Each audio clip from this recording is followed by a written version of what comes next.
teman-teman, Assalamualaikum warahmatullahi wabarakatuh. Perkenalkan, nama saya Ajeng Naza Fauzia. Saya mahasiswa semester 2 dari Prodi Pendidikan Ekonomi Fakultas Ilmu Pendidikan Universitas Nurul Huda. Pada video kali ini, saya akan menjelaskan materi yang berjudul penawaran. Baiklah, langsung saja kita simak videonya secara bersama-sama. Terdapat pokok pembahasan mengenai materi penawaran. A. Pengertian penawaran. B. Hukum penawaran. C. Fungsi penawaran. D. Faktor yang mempengaruhi penawaran. E. Perubahan jumlah yang ditawarkan dan perubahan penawaran. A. Pengertian penawaran. Terdapatnya permintaan itu belum tentu merupakan syarat yang cukup untuk mewujudkan abstraksi dalam pasar. Permintaan dapat dipenuhi apabila para penjual dapat menyediakan barang-barang yang diperlukan tersebut. Oleh karena itu, diperlukan adanya penawaran. Berdasarkan ilmu ekonomi, penawaran merupakan segala barang dan jasa yang ada, sehingga bisa ditawarkan oleh penjual kepada pembeli pada suatu tingkatan harga di waktu tertentu.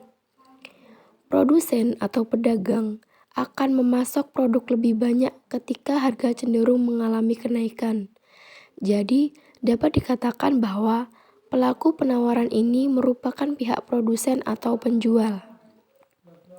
Contoh dari penawaran ialah ketika harga games 1 juta rupiah, maka perusahaan mungkin hanya memproduksi produk tersebut sebanyak 100 unit. Sementara itu, jika harga produk tersebut naik menjadi Rp1.500.000, mereka mungkin akan mendistribusikan 150 games untuk memperoleh profit yang sangat besar. B. Hukum penawaran. Hukum penawaran berbunyi, semakin tinggi harga, semakin banyak jumlah barang yang tersedia ditawarkan.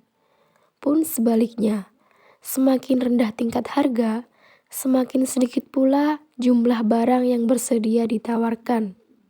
C. Fungsi penawaran. Fungsi penawaran merupakan suatu fungsi yang menunjukkan hubungan antara harga dengan jumlah barang atau jasa yang ditawarkan oleh produsen. Fungsi penawaran digunakan produsen untuk menganalisa beberapa banyak barang yang diproduksi. Fungsi penawaran dituliskan dengan QS sama dengan A plus B dikali P, di mana QS adalah jumlah barang yang ditawarkan, A adalah konstanta, B gradien garis, dan P merupakan harga barang. D. Faktor yang mempengaruhi penawaran. Yang pertama yaitu harga produk, yang kedua biaya produksi, yang ketiga jumlah produsen, yang keempat persaingan produk, yang kelima harga barang di masa depan, dan yang terakhir yaitu teknologi. Di sini saya akan menjelaskan satu persatu mengenai faktor yang mempengaruhi penawaran. Yang pertama yaitu harga produk. Harga barang atau harga produk merupakan faktor utama yang mempengaruhi penawaran. Sebabnya, biaya yang lebih rendah akan memicu penawaran yang rendah, dan sebaliknya, jika harga produk tinggi di pasaran, maka penawaran produk akan meningkat. Peningkatan dan penurunan harga juga akan berpengaruh pada keuntungan yang didapat dari penjualan barang atau jasa. Yang kedua yaitu biaya produksi.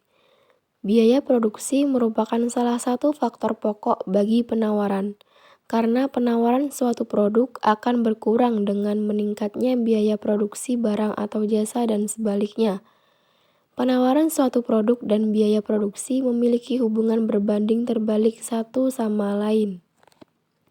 Jadi, seorang penjual produk akan memasak lebih sedikit produk di pasar ketika biaya produksi melebihi harga pasar produk. Hal ini akan memicu penjual atau produsen untuk menunggu kenaikan harga produk di masa depan. Yang ketiga, jumlah produsen. jumlah produsen untuk suatu produk serupa menjadi faktor yang dapat mempengaruhi penawaran, dikarenakan peningkatan kuantitas produk di suatu wilayah tertentu. Jika suatu wilayah tertentu memiliki sejumlah produsen untuk produk A misalnya, maka penawaran produk A akan relatif stabil di pasaran. Selanjutnya, persaingan produk. Hampir serupa dengan faktor jumlah produsen. Persaingan produk merupakan faktor yang mempengaruhi penawaran yang cukup penting. Hal ini dikarenakan bahwa persaingan produk serupa di pasaran akan membenturkan persoalan kualitas dan harga barang, dan tentu saja juga kuantitasnya. Harga barang atau jasa di pasaran akan dipengaruhi oleh persaingan produk.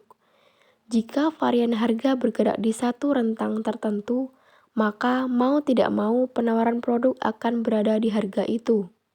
Tentu saja, jika suatu produsen mematok harga tinggi untuk suatu produk yang dipasarkan dapat dibeli dengan harga lebih murah, maka ia perlu meningkatkan kualitas produknya agar dapat berkompetisi di pasaran. Selanjutnya, harga barang di masa depan. Hal ini selaras dengan adanya proyeksi produsen terhadap potensi keuntungan jika suatu produk dijual di masa mendatang akan memiliki harga lebih tinggi dan sangat menguntungkan. Yang terakhir yaitu teknologi. Teknologi merupakan salah satu faktor yang belakangan ini terus berkembang mempengaruhi penawaran. Kemajuan sebuah teknologi tentunya dapat meningkatkan produksi suatu produk dan meningkatkan pasokan produk tertentu.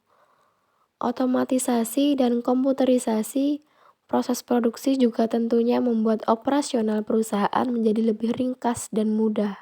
Hal ini juga akan berpengaruh pada penetapan harga dan kuantitas produk di pasaran. Perubahan jumlah yang ditawarkan dan perubahan penawaran. Perubahan jumlah yang ditawarkan adalah perubahan penawaran suatu komoditi sebagai akibat adanya perubahan pada harga komoditi yang bersangkutan. Pada dasarnya, perubahan penawaran adalah kenaikan atau penurunan jumlah penawaran yang dipasangkan dengan harga penawaran yang lebih tinggi atau lebih rendah.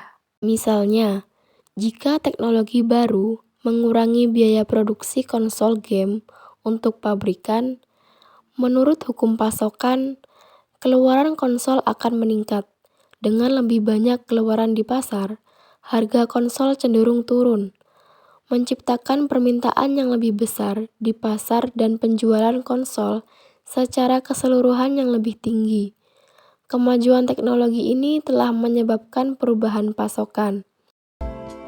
Baiklah, sekian penjelasan dari saya. Kurang lebihnya saya mohon maaf. Wassalamualaikum warahmatullahi wabarakatuh.